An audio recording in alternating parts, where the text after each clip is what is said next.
mettons Samuel entre tes mains, sous ton sang précieux, Seigneur Jésus. Merci pour le message que tu as mis sur son cœur et vraiment que toute parole qui sortira de sa bouche vienne de toi. Saint-Esprit, c'est toi qui lui donnes vraiment les révélations encore et tu l'utilises, Seigneur Jésus, avec puissance. Que nous soyons à l'écoute, Seigneur Jésus, et mettions en pratique aussi ce que nous allons entendre. Merci encore pour ta parole, Seigneur, qui est vérité et vie. Amen. Amen. Si je vous parlais d'un Marcel qui jouait de l'accordéon, je suis sûr que vous allez me dire Marcel Azola. Mais il y en a un autre, Marcel Grabert de Dans Benoît, si quelqu'un a connu. C'est lui qui m'a appris ce chant qu'on a chanté tout à l'heure. Quel jour de gloire. Voilà. Puis je vais vous poser une question. Quels sont ceux qui viennent dans cette salle depuis plus de 3 ans? 3. Alors je comprends pourquoi Dieu m'a mis à cœur de vous redonner le même message qu'il y a 3 ans. Ça tombait le 29 mars. Oui, je suis tout près. Et puis en plus, je pense que les 3 qui étaient là ne s'en souviennent plus. Et puis hier soir, non, c'est pas la suite. Et puis hier soir, j'ai retrouvé une prédication de Guy Bergamini. J'étais dans une église et il disait, peut-être qu'il y en a 99 qui n'ont pas besoin d'entendre le message. Mais s'il y en a une personne, je vais prêcher pour celle-là. Sur le chemin, un homme riche accourt pour entendre la vérité. Jésus lui jette un regard plein d'amour, l'aimant pour sa sincérité. Vends tous tes biens, viens et suis-moi. Renonce au monde, prends ta croix. Entends l'appel de Jésus, ton sauveur, et donne-lui ton cœur. Vous savez de quoi on parle? Bien, vous pouvez trouver cette histoire partiellement dans Matthieu 19, à partir du verset 16.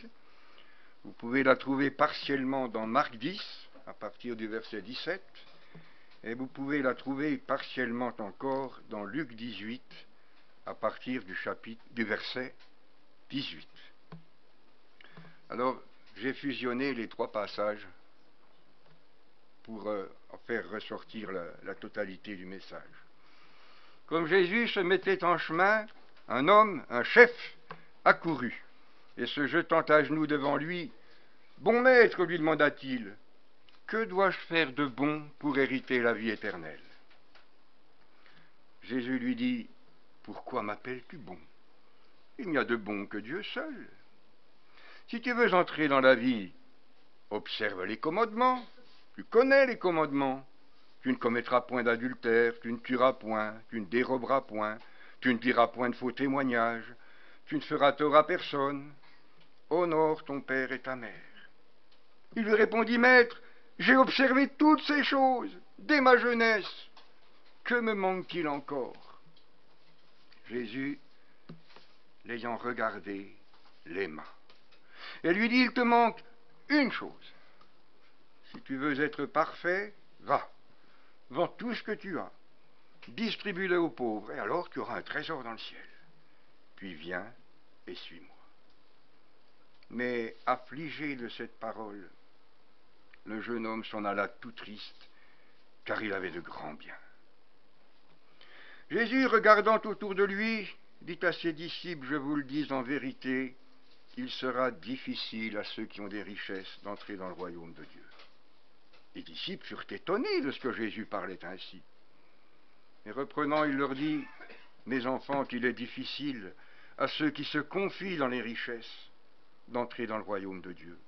Il est plus facile à un chameau de passer par le trou d'une aiguille qu'à un riche d'entrer dans le royaume de Dieu. » Les disciples furent encore plus étonnés, et ils se dirent les uns aux autres, « Mais qui peut être sauvé ?»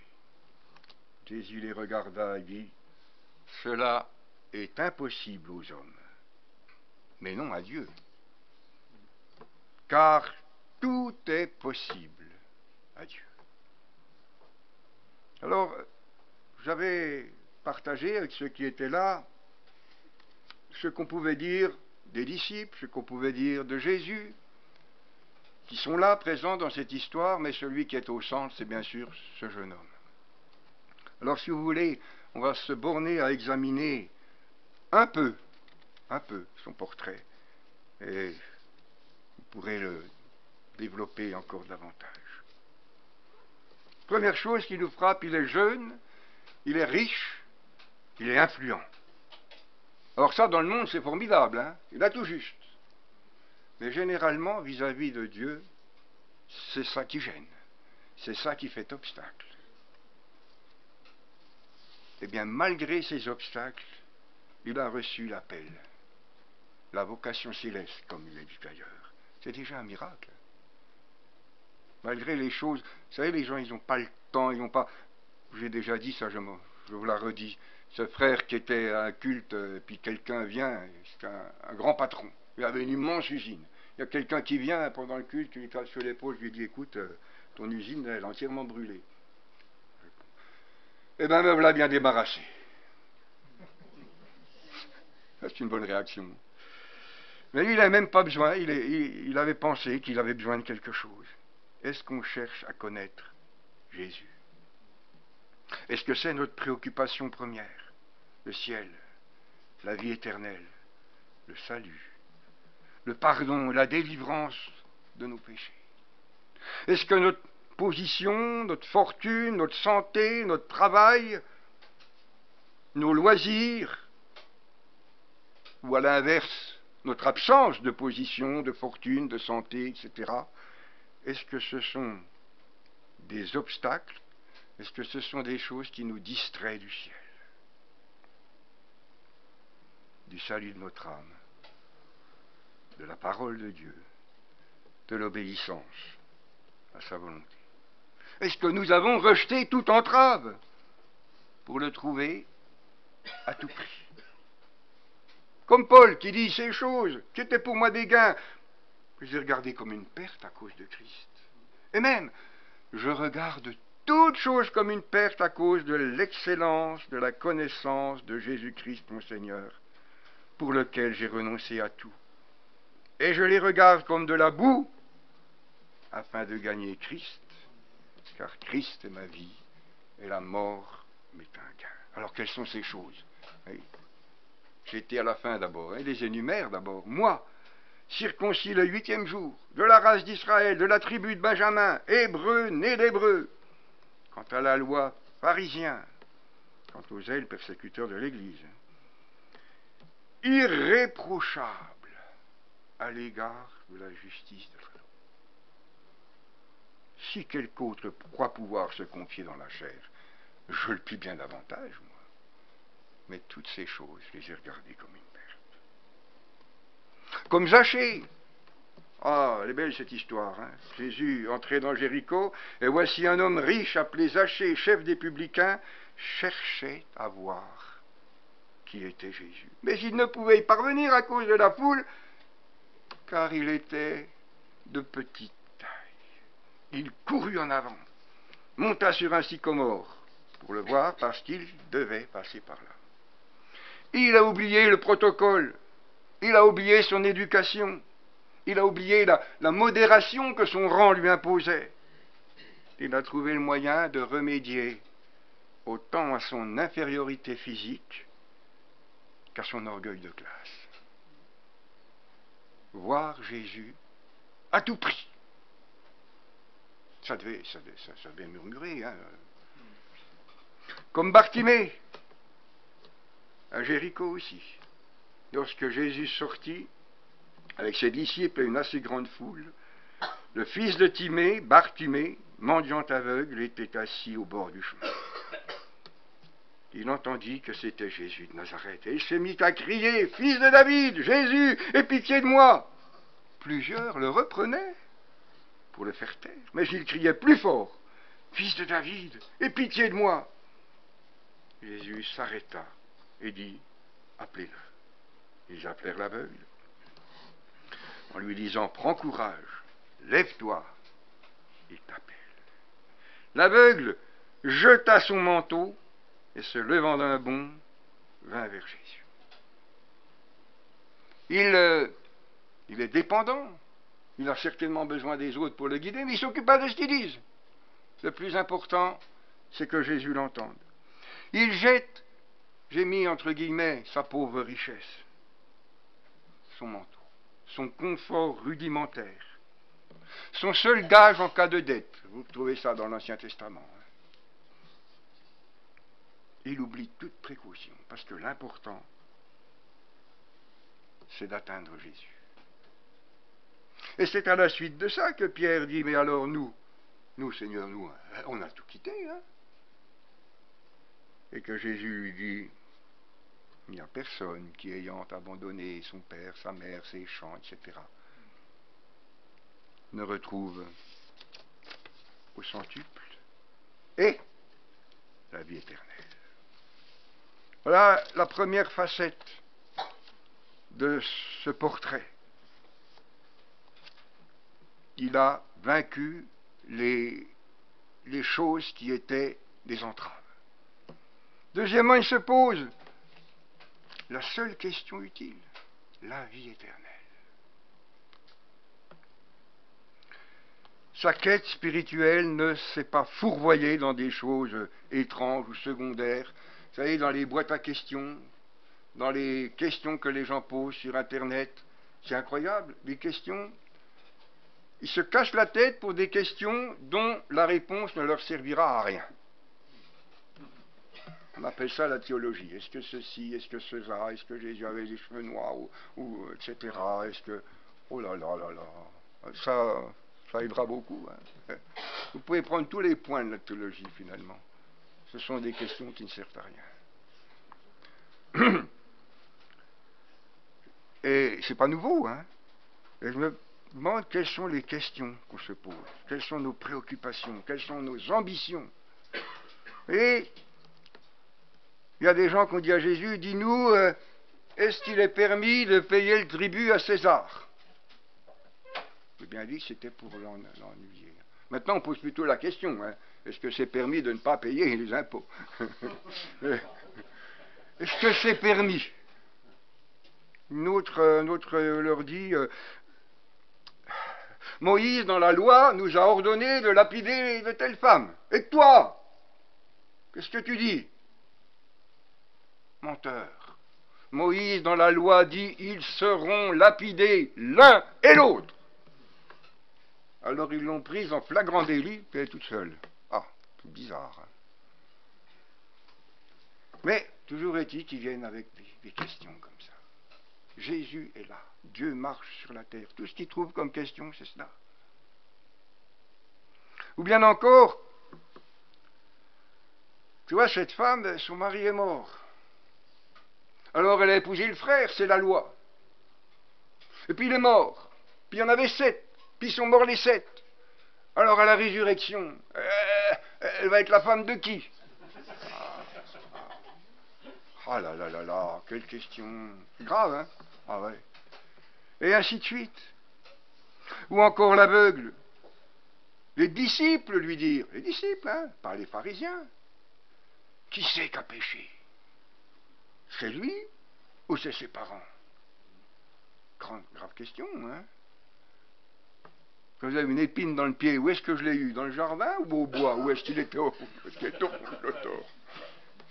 Question très intéressante.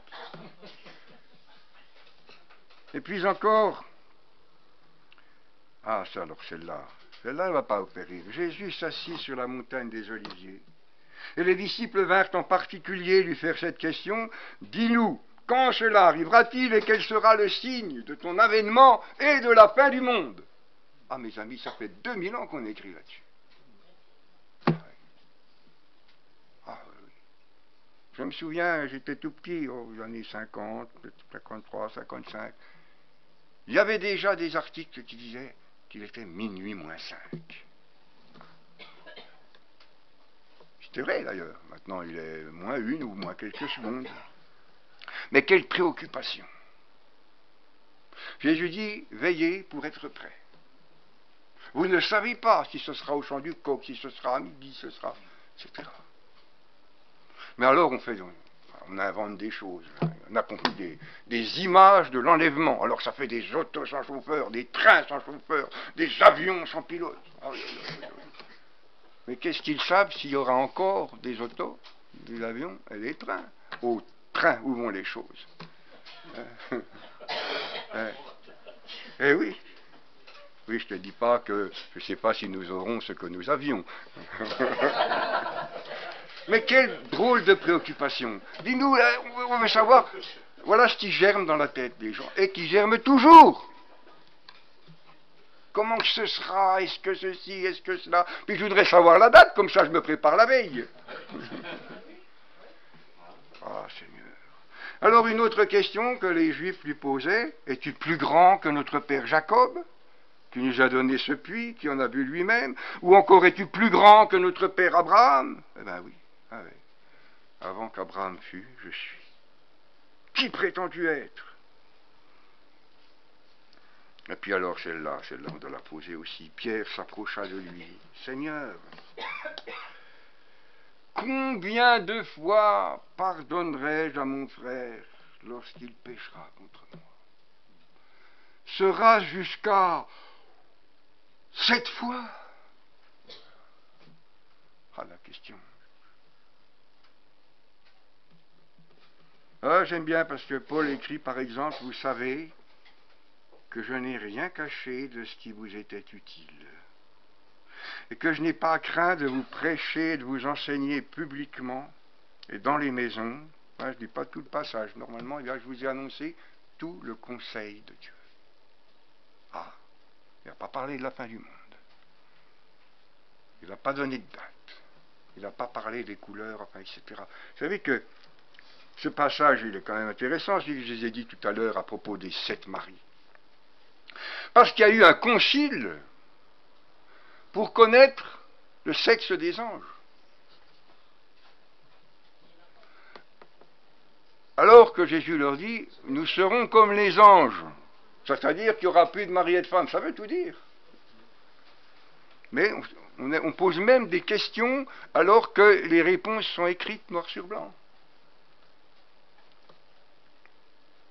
Et à Timothée, Paul écrit, toute l'écriture est inspirée de Dieu et utile pour enseigner, pour convaincre, pour corriger, pour instruire dans la justice. Ah, moi j'ajoute, si toute l'écriture est utile, tout le reste est inutile.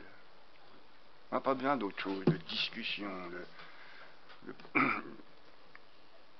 Donc il pose la seule question vraiment utile. Vous savez, on peut tout rater dans sa vie. On peut rater son métier, on peut rater son mariage, on peut rater plein de choses. C'est que pour 50 ans, 70, 100, 120. 122 exactement, le record. C'est que ça. C'est pas grand-chose. Je lisais encore aussi des commentaires sur les persécutions, sur tout ça, et on voit les gens qui tremblent. Et je me rappelle Ralph Chalice qui disait, qu'est-ce qu'on risque? La mort. Une simple formalité. Une simple formalité. La seule question qui compte, c'est celle de l'éternité. Lui, vous avez vu son histoire, il avait, on peut dire, tout réussi sur la terre. Surtout en étant jeune. Ça veut dire que s'il avait 30 ans, il avait peut-être encore 30 ou 40 ans d'activité devant lui, il pouvait encore multiplier tout ça par 2, par 10, par plus.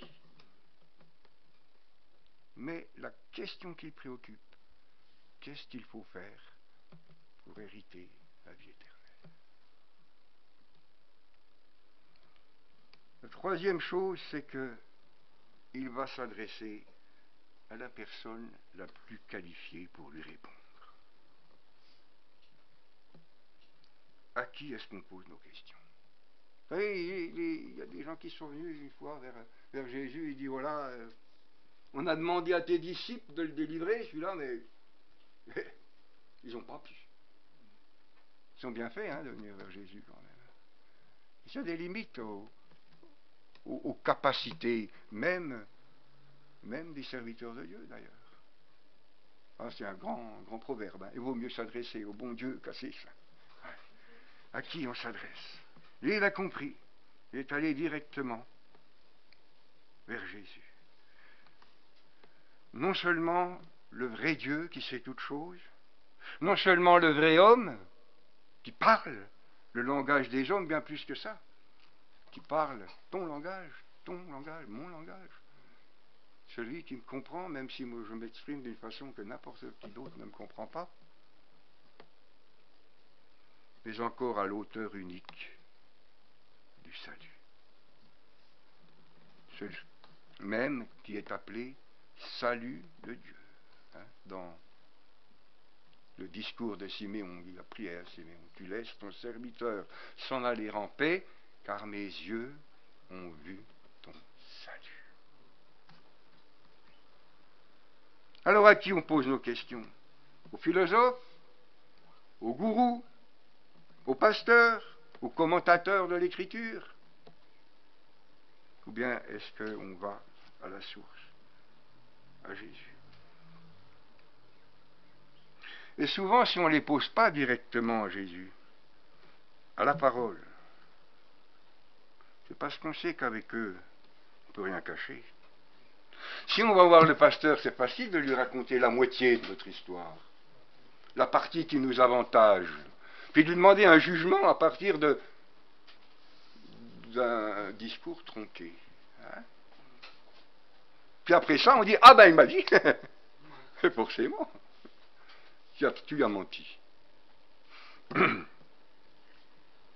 Simon-Pierre répondit, Seigneur, à qui irions-nous?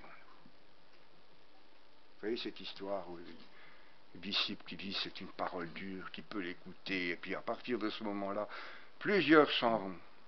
Et Jésus, il dit pas, ah, mes amis, restez vers moi. Il dit, vous voulez pas aussi vous en aller?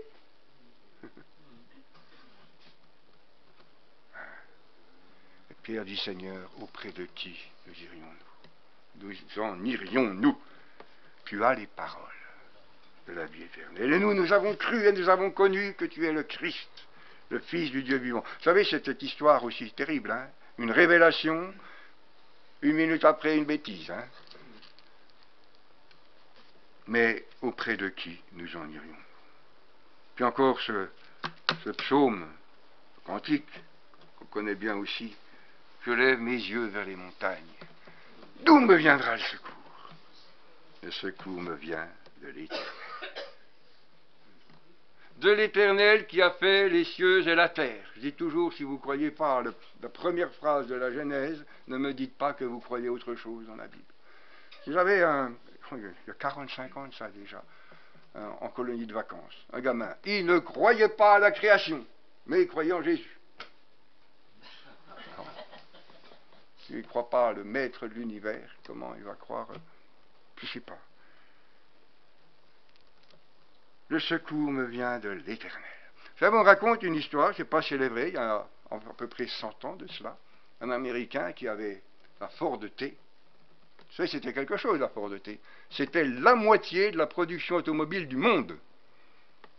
Et les 500 ou 600 autres constructeurs se partageaient l'autre moitié. Et il était en panne au bord de la route. Et il se creusait la tête, et il cherchait, il ne trouvait pas. Et il y a une autre Ford qui s'arrête à côté de lui, puis le gars il soulève, il regarde, en 3 minutes il avait trouvé. Ah, il dit, ben vous devez reconnaître quelque chose dans les Ford. Il dit, oui monsieur, je suis Henry Ford. C'est moi qui l'ai conçu, cet auto. Vous voyez pourquoi? Celui qui a fait les cieux et la terre. Celui qui m'a tissé dans le sein de ma mère. Pourquoi c'est lui le seul qui peut répondre?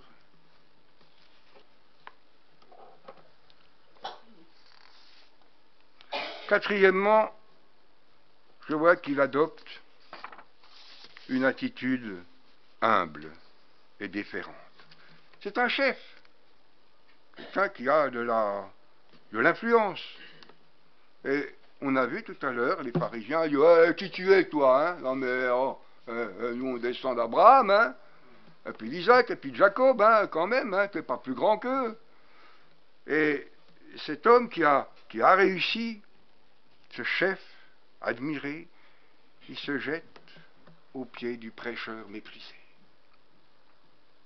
Parce qu'il ne faut quand même pas oublier que à l'époque où Jésus marche sur la terre, à part le peuple, personne n'a beaucoup d'estime pour lui. Méprisé, abandonné. il ne résiste pas à l'esprit de crainte respectueuse, au saint tremblement d'un mortel devant Dieu.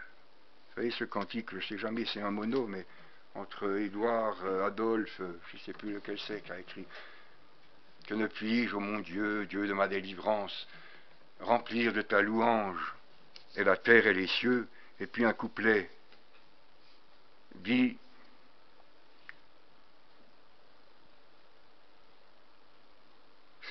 heureux quand je te parle, et que de ma poussière je fais monter vers toi mon hommage ou mon vœu, avec la liberté d'un fils devant son père et le saint tremblement d'un pécheur devant Dieu.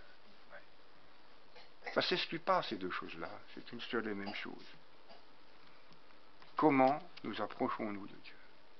On nous fait croire que les églises évangéliques croient qu'il y en a des dizaines, des centaines, des milliers, et quand vous regardez ce qui s'y passe, c'est l'arrogance. Dieu pourrait dire méprisé, on lui donne même des ordres. Comment nous approchons-nous? Hautain, désinvolte, pressé. Vous savez, déjà là, les gens disaient « Fais-nous voir un miracle !» Ou encore « Descends de la croix !» On ne revient pas dans cette attitude-là. Et c'est dans l'Église aujourd'hui qu'on s'exprime ainsi, qu'on s'empare du nom de Jésus pour proclamer ses propres désirs égoïstes. Ouais. Au nom de Jésus, je rejette la pauvreté. Oh. Enfin, mais pourtant Dieu s'en sert. Hein. Et ainsi de suite. Et beaucoup d'âneries, j'allais dire, mais ce n'est pas que des âneries, c'est des blasphèmes.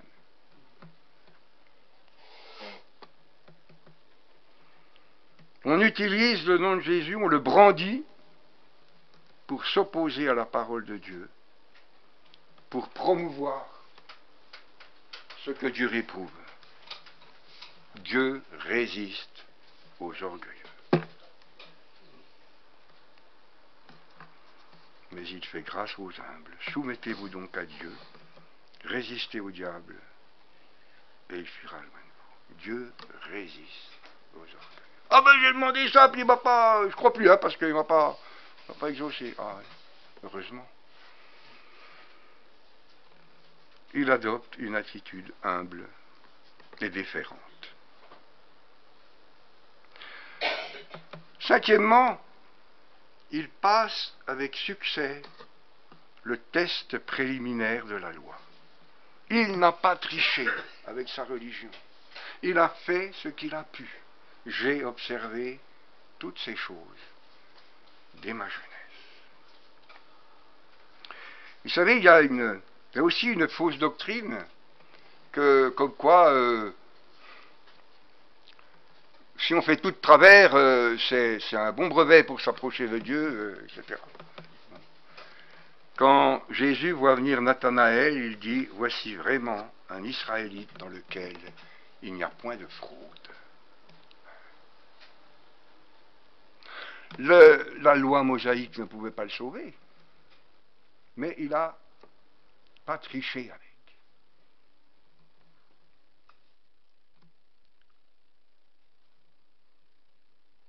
Pierre, ouvrant la bouche, dit, à propos de Corneille, « En vérité, je reconnais que Dieu ne fait point exception de personne, mais qu'en toute nation, celui qui le craint et qui pratique la justice lui est agréable. »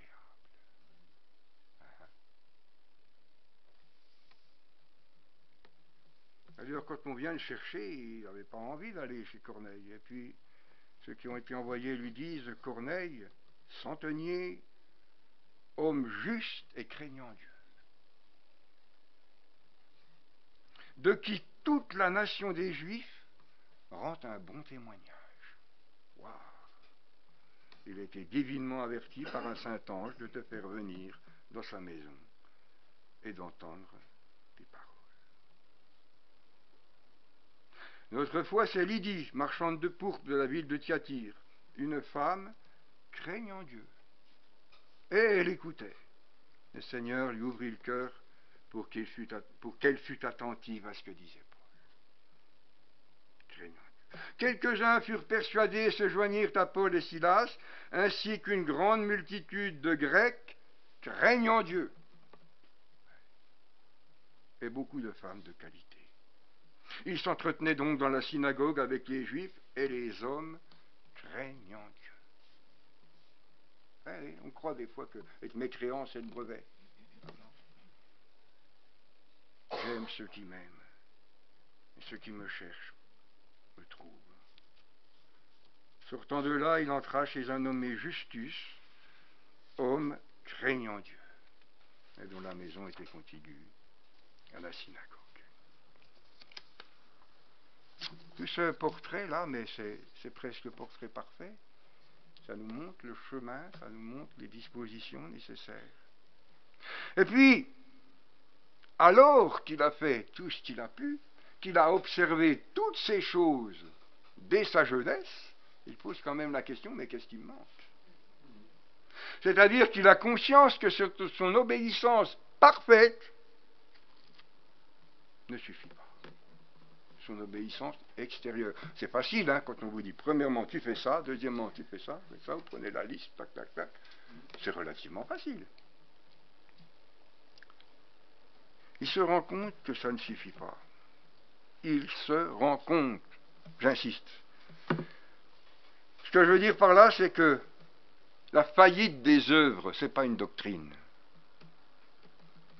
C'est quelque chose qui doit être expérimenté. Si je dis comme ça aux gens, pour toi, vous savez, les œuvres, ça ne sauve pas, il faut venir à Jésus. Non. Il faut qu'ils l'aient expérimenté. Il faut qu'ils aient essayé. Le gamin qui essaie de soulever une pierre, il ne va pas chercher son papa tout de suite. Il essaie de toutes les façons possibles. Puis que vraiment il en a marre, qu'il a tout essayé, alors il dit non, vraiment, c'est au-dessus de mes forces. Mais pour comprendre la nécessité de la grâce, la portée de la grâce, le miracle de la grâce, il faut être allé au bout de l'illusion de l'effort humain. Sinon, ça ne sera jamais une vraie expérience. Ce ne sera jamais une reconversion. Du bout de la terre, je crie à toi, le cœur abattu, conduis-moi sur le rocher que je ne puis atteindre. Et puis, bien sûr, il y a ce chapitre 7 de l'Épître aux Romains, je vous en donne qu'un petit bout. Je trouve donc en moi cette loi. Quand je veux faire le bien, le mal est attaché à moi. Je prends plaisir à la loi de Dieu selon l'homme intérieur, mais je vois dans mes membres une autre loi qui lutte contre la loi de mon entendement, qui me rend captif de la loi du péché qui est dans mes membres. Misérable que je suis. Qui me délivrera de ce corps de mort? Est-ce qu'on s'est fait crier ça une fois au moins dans sa vie? Si on croit que, bon, voilà. Les gens, ils disent, moi j'étais catholique, après je suis devenu protestant parce qu'ils ont la Bible quand même, c'est mieux. Puis maintenant je suis évangélique parce que c'est encore plus vrai, quoi. C'est plus, voilà, quoi. Ouais, on m'a expliqué. Et puis j'y ai cru. Et puis enfin, il reçoit la réponse. La réponse dont il a besoin. C'était peut-être pas celle à laquelle il s'attendait. C'est ça la pierre de touche. Quelle sorte de réponse voulons-nous? Celle de Jésus ou la nôtre? Peut-être qu'il était prêt à prier davantage, à faire plus d'aumônes, à se livrer à d'autres rites, à faire des pèlerinages. Beaucoup de gens, si on leur demande des choses compliquées, qui les usent, tout ça, ils veulent bien, c'est facile.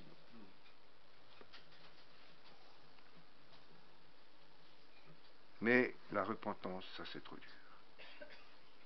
Je ne sais pas ce que vous êtes prêt à faire pour parfaire votre vie chrétienne.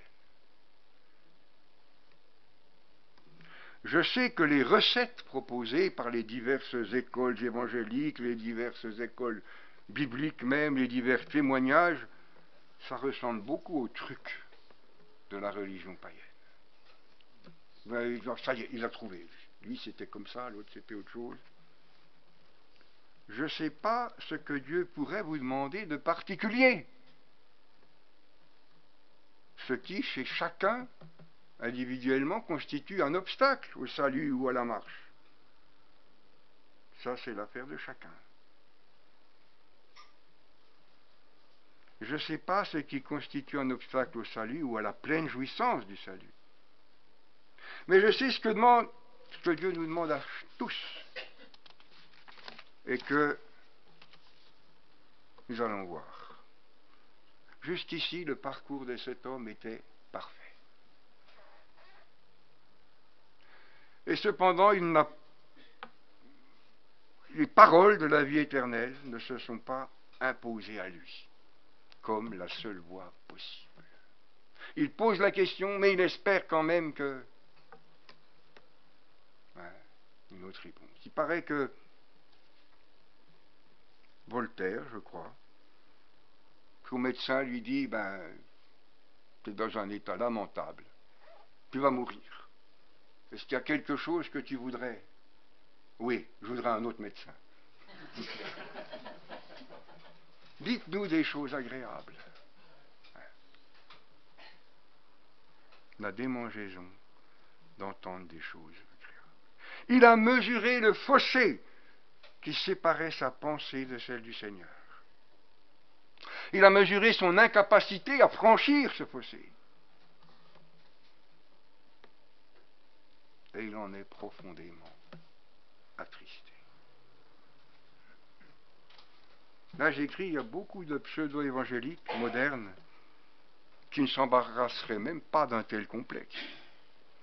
Ils ont élaboré une doctrine, une panacée, qui explique à Dieu ce qu'il devrait penser, ce qu'il convient d'ajouter ou de retrancher au Saint-Livre pour l'adapter à leur théologie moderne de la sainte mondanité, pour laquelle l'obéissance est forcément hypocrite. Et la conformité au monde, le signe le plus évident du renoncement à l'opprobre humain et à la bénédiction divine, sans doute. Jamais ils n'ont eu le cœur, au revoir Christine, vivement touché, comme il est dit là dans le livre des Actes, ou encore transpercé, ou encore saisi de componction. Jamais ils n'ont eu le cœur touché au message de Dieu. C'est pas pour eux. Dieu n'a pas réellement dit ça.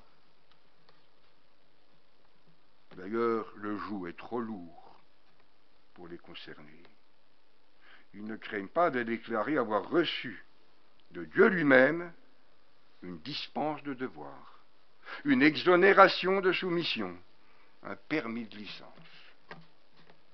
puisqu'il éprouvait un jour la tristesse selon Dieu qui conduit à la repentance, à salut, plutôt que celle du héros de notre histoire, laquelle ressemble un peu à celle de Judas, voir le chemin et refuser d'y marcher.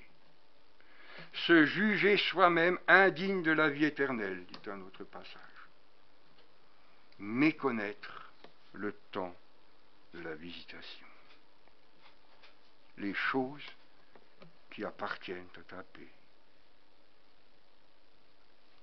Vous qui savez ces choses, vous êtes heureux pourvu que vous les pratiquiez. C'est une chose terrible, on cite ce verset-là.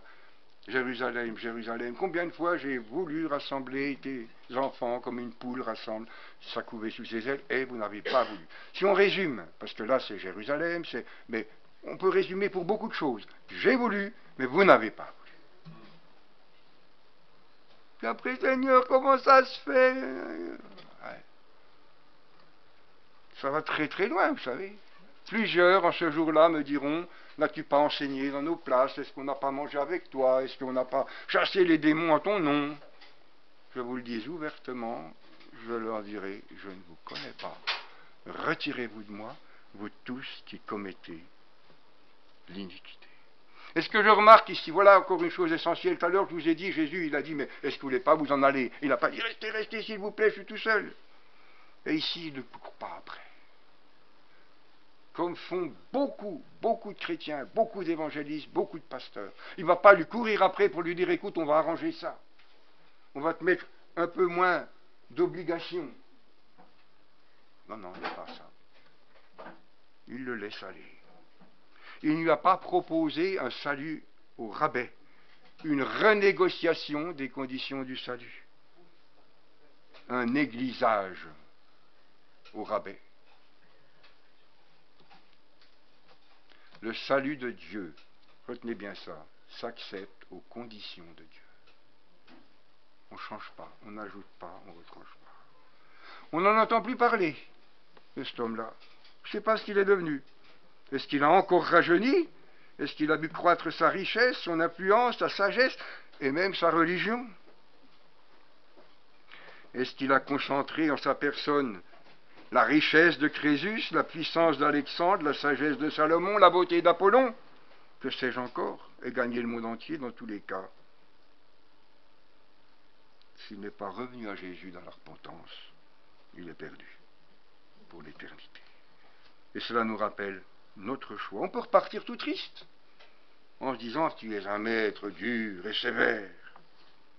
On peut adhérer superficiellement et tromper son cœur par de faux raisonnements.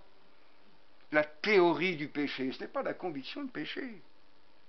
Les bonnes résolutions, ce n'est pas la repentance. La doctrine de la grâce, ce n'est pas la possession du salut par la grâce. On peut avoir tout ça.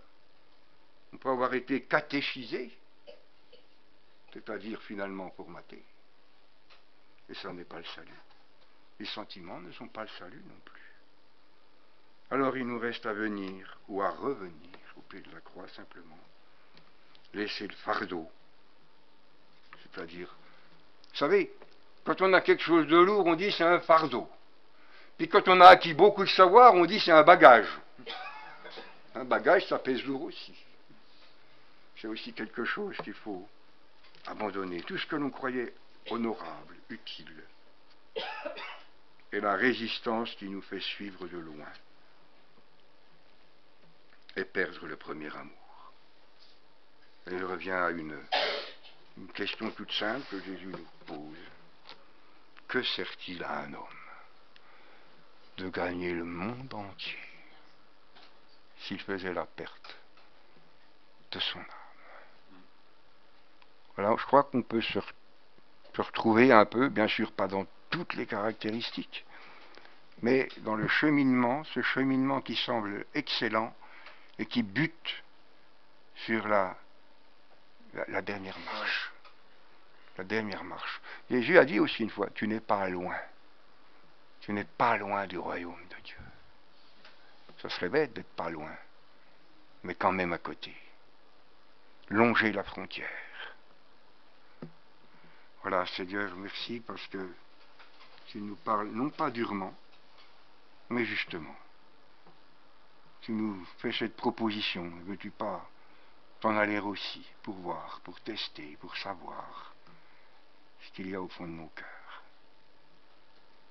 Change mon cœur, Seigneur, et purifie-moi. Que je sois comme toi.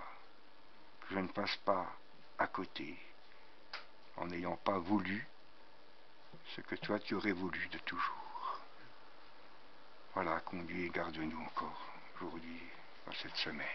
Amen.